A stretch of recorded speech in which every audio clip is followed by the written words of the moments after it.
How's it going, dudes? So you're a big fan of that one guy slash thing. In fact, you love that one guy slash thing so much that you'll buy practically anything as long as it has the that one guy slash thing branding on it. Successful media have quite the large fan bases behind them, and with a large fan base comes a large market for tie-in merchandising. Companies are going to make practically anything based off of success if there's a chance they'll make money from it. And since the board gaming market is so large and diverse, you know they're going to try to get into it and take a piece of the hot action. But since they need to try to take an entirely different media style and shape it into a product it wasn't designed for, a lot of these titles end up carrying some wonky results. For example, think of all the things that make great board games fun. Now take those and try to make them work in the format of Antiques Roadshow. Antiques Roadshow, for people who have yet to see quality television, sees people bring their priceless antiques to filmed locations so that appraisers can describe the history behind them and give them an over-the-shoulder appraisal on what they think the item is worth. The concept of you bring me your junk and I tell you how much it's worth is very simple, so they had a lot of wiggle room to work with in designing the official board game. Why they settled on a guessing version of Uno then, I have no idea. In the game, players have a handful of value cards which they will use to try to appraise various antiques that show up. Once an item is brought out, players will play what they think the value of an item is, and if they get it right, they get to discard that card. That's not all though, as after, say it with me, after the players play their cards, whoever's turn it is will read off one true and one false story about the item which could help determine the antique's value. If you correctly vote for which statement is true, you can discard any one of your cards. First player to get rid of all their cards wins. Question: wouldn't it make more sense to tell the value stories before you play the value, so you're not trying to appraise an item with your only information being jug with a face on it? Added to that, if you somehow actually know the value of these, that's not enough, as if you weren't dealt the correct value range at the start of the game or got rid of it earlier, tough, you just don't win that round. This one's really going to come down to who gets the most stories right and if you can get lucky on a few guesses. But it's not all bad. Putting the players in the shoes of the appraisers is a great way to get people into the spirit of the show, and as a bonus, all of the cards feature items that were previously featured on Antiques Roadshow, so it could be a great aha moment for fans if they recognize one. This is our first category of games: good rendition, bad game, where they transfer the show over well but stumble at making a captivating game behind it. As we'll see later, you can do a lot worse than that. But for now, let's stick to our current category and investigate what went wrong in the crime lab of CSI. CSI Crime Scene Investigation follows a forensic investigation team as they work to solve crimes around Las Vegas. They work the graveyard shift, an appropriate term in this case. Oh, I get it, because someone was brutally murdered. This is a sort of crime of the week show with an overarching storyline similar to titles like NCIS, Criminal Minds, Bones, and Paw Patrol, but separates itself from the crowd by having a board game that's absolutely terrible. CSI Crime Scene Investigation, the board game, starts off nice with some good presentation, and the aim of the game is transferred well. You need to collect clues from various team members to solve the mystery before the other players can, with little stories in each clue to add to the immersion. Unfortunately, it's in this section for a reason, as while it moves the show over well to make you feel like part of the team, actually playing this might have you investigating a different profession. Hey, you like Clue? Well, boy, you're gonna hate this game. CSI TBG follows the similar Clue structure. Figure out who did it by getting clues to find out motive, means, and opportunity, then report to Gibbons' office to see if you arrested the right person. But in this game, you have a lot more work to do, as with your specific character, you need to land on each department via a dice roll in order to collect these clues. There are 8 departments, each containing 3 levels of clues each, and before you can move on to the second level, you need to collect all the level 1 clues from every other department. While this is happening, other players can use collected disclosure cards to halter your movement, prevent you from collecting clues, or have you share some of your clues. And once you finally get to the end, you can now cross-reference your 24 clues clues against all 3 suspects to determine the most likely scenario of who did it, why, for what reason, and when they had the chance. Then realize you got opportunity wrong and flip the table because you just wasted 3 hours rolling 1 die over and over. Stack that with the fact that you have 8 mysteries total. You can play this game 8 times before you flat run out of content, because how else are they gonna sell the DLC? This game has been described as a slog to get through and extremely boring, but again, it translates the show's theme over well, partially because it makes you feel like you're actually at work. But see, you should learn to appreciate games like these, as while they are bad games, they at least carry over the elements and themes of the source material well to resemble what they are based on. A lot of games do not get this lucky, and I'll show you 2 of the worst victims of this that populate our next category: bad rendition, worst game. Our first Forsaken Soul is Lost, the game. Lost is a show where, buddy, the people that watch the show don't even know what's going on. Some people are lost on an island, they need to work together to survive, that's all you're getting from me. In Lost, the game, players take control of one of 17 cast members and try to navigate a grid in order to collect characters, equipment, and other resources to make their party as strong as possible to combat threats. Each character comes with their own secret win conditions, so play could turn into balancing working together with others to increase your strength while attempting to carry out your own secret agenda. It could turn into that. It will not. See, in Lost 10 pages worth of highly confusing rules, it highlights that the game has 2 more win conditions other than the character-specific one, and it's the second one that's going to be the main focus for everyone playing. Last man standing wins. Yes, instead of a gritty survival scene of secrets and mystery, you are actually going around this island you landed on, scouring the place for loot that will make you stronger and waiting for the perfect opportunity to take out your opponents. In other words, I hope you weren't looking forward to playing Lost because you're actually playing Fortnite. What's worse is that the game doesn't seem to be balanced around this playstyle at all, despite it being the main way players will interact with the game. Some encounter cards you can draw by moving require strong setups or teamwork to overcome, and if your opponent runs into one, why would you help him overcome the challenge together when you can just leave him there and win the game? What's even worse is that since these events are randomized, they can happen at any time. So if you run into 2 strong encounters in a row to start, you can lose on just your second turn before even meeting anyone, meaning you now get to enjoy the Oregon Trail card game special of watching everyone else play without you. You might not be stuck that way for long though, as we have yet to cover the 3rd win condition, and I really need help deciding whether this is absolutely stupid or positively genius in terms of how it works for the game. I kid you not, this is straight out of the rulebook.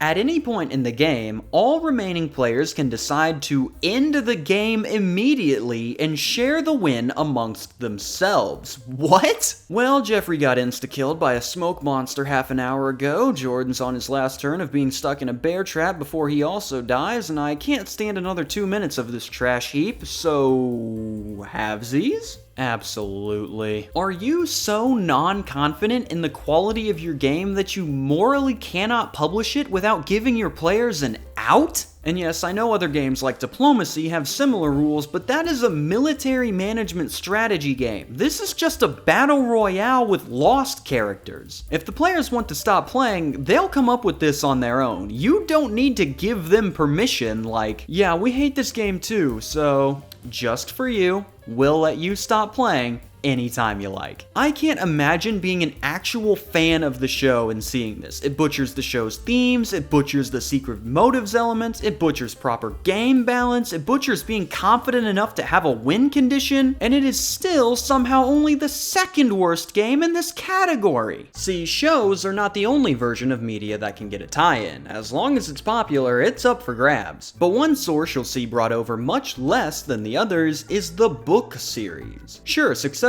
book series bring in the big bucks, but those usually end up getting remade into other media at some point. And when choosing which one to turn into a board game, companies are likely going to go with the one with the recognizable actors and visuals they can use in the game. But going with the original source is still an option. So how do you turn a successful book series into a playable board game at home? Very poorly. The Worst Case Scenario Survival game is based off the Worst Case Scenario Survival Guide book series that gives you information on how to survive unlikely but scary situations like having to land a plane yourself. The WCS game takes this concept and turns it into a trivia game, where you roll the dice and answer a multiple choice question based on one of these scenarios. Get it right, you move what you rolled. Get it wrong, your opponent moves what you rolled. That is the entire game. There is nothing else going on in this one. It is literally the trivia game stereotype of roll, answer a question, next turn. As a result of the game mechanic total coming out to a crisp 1, this game will be over absurdly quick, especially in a 1v1 match. This game board is only 43 spaces long, meaning that if someone rolls a 6 once, they have just completed 14% of the game, and in a worst case scenario, this game can be played to completion in just 8 turns. You can feasibly experience everything this game offers and finish it in less than 5 minutes. The combination of the game being extremely shallow, the trivia being wonky, and the playtime being minuscule has led to the public perception that they somehow managed to make a game based around extreme survival scenarios boring, which is sure to anger any fans of the book series looking to showcase these cool topics to friends. In terms of fan heartbreak, it doesn't get much worse than the bad rendition Worse Game. But in terms of a bad tie-in, there is one level deeper you can tread, a place where not only the games themselves reek of rushed development, but the entire concept surrounding it is just a stray Lego brick waiting to be stepped on. The celebrity game. I've covered a few games with celebrities before, mainly because putting the main advertisement for your game behind one person is just asking for trouble when that person inevitably gets entangled in some controversy. But these games take it one step further. Instead of just using the celebrity's face to move product, they base the entire game around that specific celebrity, making them an intricate part of the rules, the theming, and the gameplay. Games based off celebrities usually fall between one of two flavors: who or huh, with each division carrying its own list of reasons as to why this tie-in was a terrible idea. Our first representative comes from the Who division, where games lose credibility because their titular figurehead is either not famous anymore or has fallen out of the public favor. Luckily for you, I've found us a celebrity who has done both. Everyone give a rousing round of applause for the Dr. Laura game. Who? Correct! Dr. Laura is a radio talk show host who had people call into her show with life problems, and she would offer those callers her own advice on how to deal with those issues. She won a few awards, got a few controversies, and eventually ended her radio show in 2010 after a situation where... yeah, that'll do it. So now that we know our protagonist a little better, let's play the Dr. Laura game. Players compete to preach, teach, and nag their way around the Dr. Laura game board, complete with thought-provoking Laura-isms like no excuses, just solutions, morality, it matters, and I am my kid's mom. Some real heavy-hitting stuff there. Players move by rolling the Dr. Laura die to pick their category, then take a question from a caller. If they can either give an answer as good as Dr. Laura's, guess Dr. Laura's real answer, or be the player that gives an answer closest to Dr. Laura's, they move forward one. First player to reach the end wins. Is the game good? No, you spend the entire game trying to mimic the answers of a crackpot radio talk show host that you've likely never heard of before, with some of that advice being just non-helpful or outright detrimental. But always remember that just because a game is bad, doesn't mean it can't be fun. The cheese rating on this game is off the charts. Pseudo-smart quotes litter the board. Dr. Laura's big dumb smile is plastered right in the center, constantly giving you the, oh yeah? You sure about that one? Look. And the caller questions are just completely bonkers. Jan asks Dr. Laura, should I tell my husband's new wife that he's still married to me? I don't want to hurt her. And if you mimic her answers a little too well, you could get in serious trouble. Call this game whatever you want, but it is not boring. Before I move on, I have to shout out this cracked review of the game. It was made 1 month after the controversy, and the guy spends the entire thing just furiously hating on the host. He makes Dr. Laura look like a fool, he makes himself look like a fool, the entire thing is just an unmitigated disaster of a review. But without it, I wouldn't have gotten some of the pictures I needed, so go check it out after the video if you'd like to see a professional hater in action. But this is the nicer of the two outcomes for these games, as at least the game could eventually fall under the radar as the celebrity slides further and further into obscurity. If a game falls into the other category, it will be wishing it could share that same fate. See, celebrities exist in all types of media, and sometimes big business is going to want to capitalize on one that is in no conceivable way tailored to be turned into a board game. But that little hiccup isn't going to stop them, so usually this situation results in the production of a game that is rushed, poorly thought out, and hastily taped together in order to get it to market quick before that celeb runs out of popularity. All that's left to do is slap that person's face all over the game and you have successfully created something that when looked at could only generate the reaction of, huh? And I have the perfect title to showcase what I mean by that. This game only goes to the extreme. It is either the greatest thing you've ever seen or the dumbest thing you've laid your eyes on. Ladies and gentlemen, it's the Thrilla with Vanilla, the Vanilla Ice electronic rap game. The huh? Yes, the Vanilla Ice electronic rap game is exactly what it sounds like. Players compete to create fire raps and score points. Whoever has the most points at the end of the game wins and gets to use the electronic beatbox microphone to style on the losers by rapping out all the lines, all while being overseen by the Iceman himself. Take a moment and just look at this thing. This was a real product that was published. This was sold in stores for money. How the rap system works is that players are dealt out cards with words on them, and they need to either start a new line or rhyme them with existing lines to earn more and more points. I would say this adds a strategic element to when you should play your cards, but if you're going into the Vanilla Ice electronic rap game for the strategy, buddy, you need to seek help. Once all the little Vanilla Ice faces have been covered up, players can tally their scores, and the winner gets the distinct privilege of taking this crusty, yellow, disgusting beatbox microphone and rapping every nonsensical lyric out to your adoring public. Yo, Stump, she found a rump. He lost his lump. The DJ was grump. This game is a walking paradox. It is so lame that it circles around to being cool and then keeps going to where it circles back around to being lame. Yo, come rap with the posse. It's easy.